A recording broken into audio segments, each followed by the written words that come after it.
we need to organize ourselves, because let's face it, there aren't that many self-proclaimed anarchists and probably more communists, I don't know, out in the world. So we need to unite, with people amongst our class, of course, come together, because this may be the last time we have to make it right with nuclear weapons, global warming, and so on. So I'll cut the rant short by saying that this may be the last time we have to get it right. We have to get together and do something about the world, make it a better place, and that's the name, The Last International.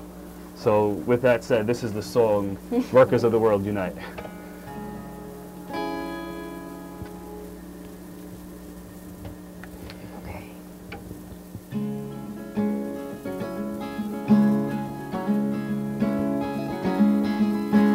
I come from East Virginia, where I was born in an old black shed.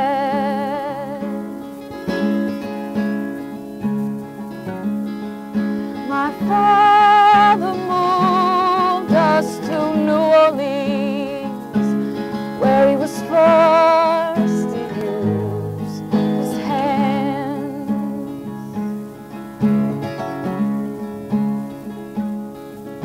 My mother cried when the judge said life. The Union was his only crime.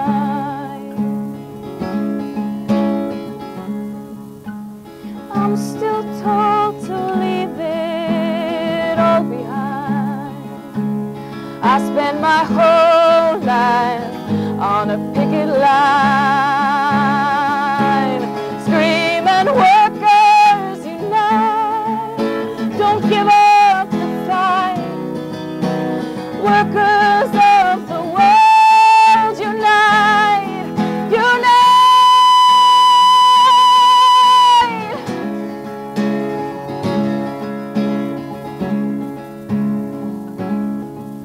At my old age, I'm still working as a slave.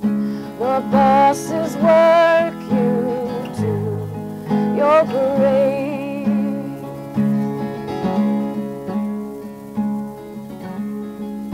They claim to be like common folk. They pack their bags when the levees broke.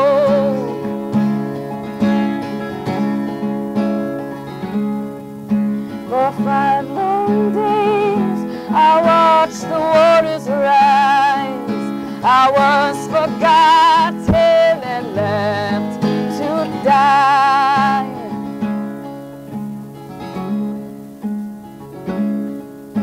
I've got no country, I've got no home, or no one to call my own.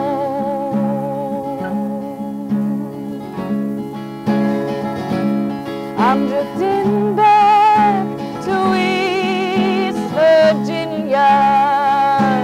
I'm going back to that old dark shed.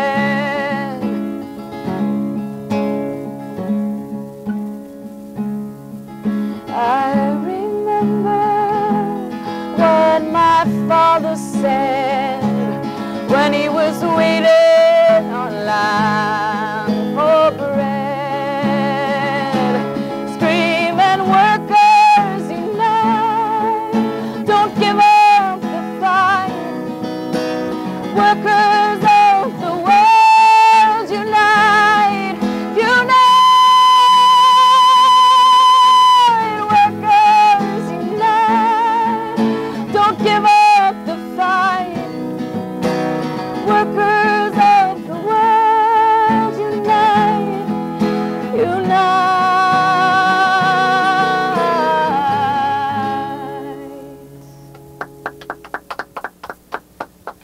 The Last International. Wonderful, wonderful, wonderful. Oh, talented.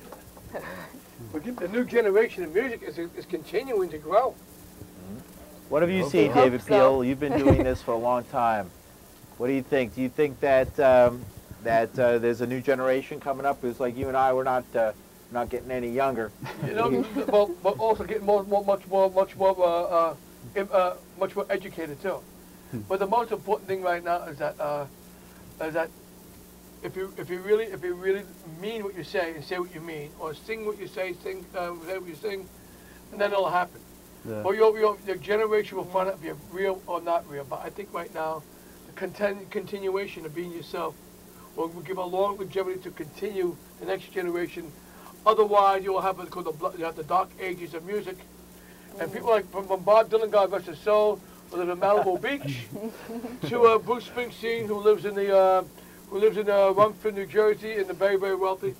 The revolution became the revolution became their institution for making themselves a final solution of the income to own. They're very good, important people. I guess are most important right now.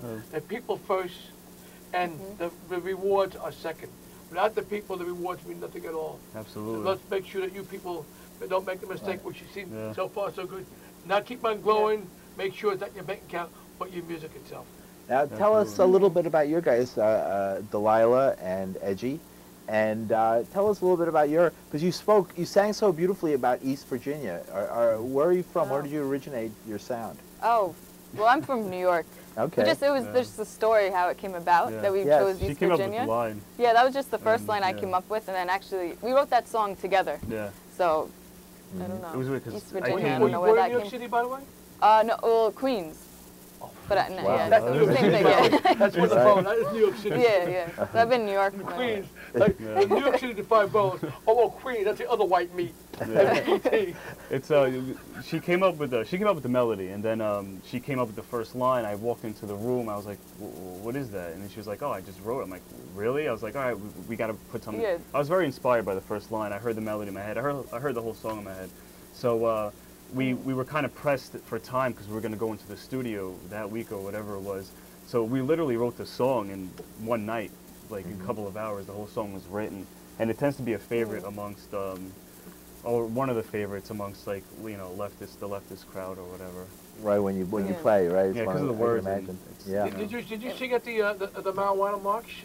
Yeah, Yes, we did a whole yeah. set. That's We did it where I with the whole heard band, you though. sing. That's where I heard you guys sing, and so we. Oh, really? But we ran into, even though I spoke to you and I love the stuff you did then, I really ran into you tonight at the Troy Davis rally, and let's talk a little bit about Troy Davis, because you have on your guitar, we all saw Free Troy Davis, and we have Troy Davis behind us. Now, we talked about him earlier for folks who just tuned in. Who is Troy Davis? Okay. Troy Davis has been on death row in Georgia, accused of killing a cop. An undercover officer. He's been in jail for over 14 years, as you said. And he's scheduled to be executed, I think it's July 17th. Right. Yeah. But it turned out that the case is not as cut and dried as the state of Georgia made it out to be in the beginning, 14 years ago. How old is he, by the way? He's 40. It said on his website, it says 40. You can go to troyanthonydavis.org, get the most latest information that's coming out. Now, the Supreme Court has turned down his most recent appeal, similar to the turning down of Mumia Abu-Jamal's appeal. However, this is despite the fact that a number of witnesses, if not all of the witnesses, except for the 7 out of 9, and one of which was the accused gunman. Yeah. So. And also, they never found a gun on Troy Davis. There were no fingerprints. Yeah. Can you compare it to Mumia? It's very similar. Can you give me the parallel between Mumia in Philadelphia, in Pennsylvania, and in Georgia? What's the main thing about the two people similarity? I think that the main thing that we should definitely point out is that Mumia and Troy Davis, they're both black. So, and the arresting officers, for the most part, you know, majority white, you know, white police department. How about the crime? The crime itself as well. There's other similarities besides skin color. That is, of course, their class background. That's another similarity. But the actual cases, Mumia too was intervening on behalf of someone who he thought, which I think was his brother. And the same thing with Troy Davis's case. He was intervening, and he got caught up, and witnesses pointed fingers, and they were both pressured on both cases. The witnesses were pressured to say it was the man they found. Well, because they both accused of killing a policeman. Yeah, because it just so happened that's who they found, and for the police department to save themselves embarrassment, to save face, they say, well, we got us a black person. It fits the description. Who cares? All right, great. We have to sign off in just half a minute. Oh. I'd like to thank the Last International. A half hour goes fast for joining us. David Peel for joining us. Thanks for having us. All right, it was great. Free Troy Davis. And I really enjoyed having you guys on.